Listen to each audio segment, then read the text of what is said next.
Hey guys, so I decided to do watercolor painting with preschool children.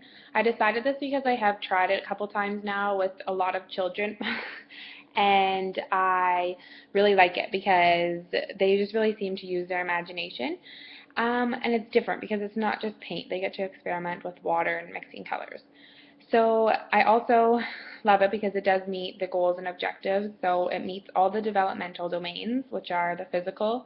They get to use their like small muscles, their fine motor skills because they're using the paintbrush and they really have to control their hands.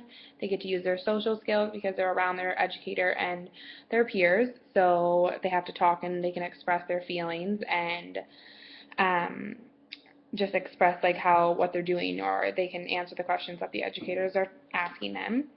And then the emotional one is a big one for me because not every preschooler is so good at expressing their language, but they are able to understand it. So painting may be a good option for them because they can express their language and what they're trying to feel and say through their painting.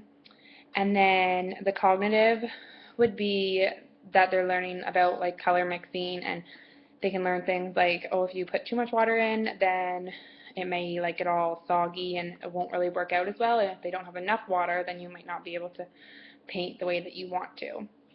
So there's lots of options with that.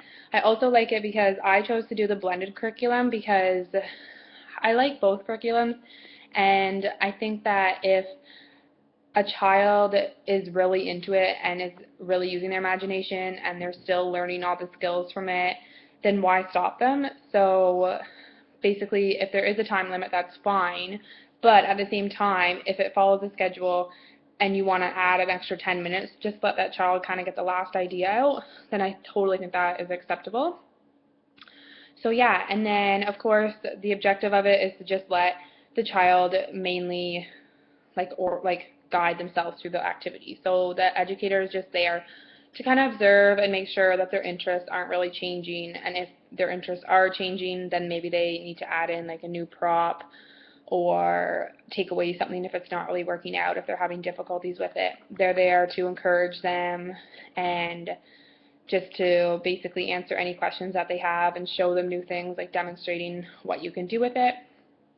So yeah, I am going to definitely continue to use watercolor just because, like I said, you can do so many things with it, and adding in so many different props. It's super cool to see like the reaction of when they use like a sponge and how like wet and how it absorbs all the paint. So I hope everyone else gets to experiment with watercolor paint, and I hope you enjoy my presentation. Thanks.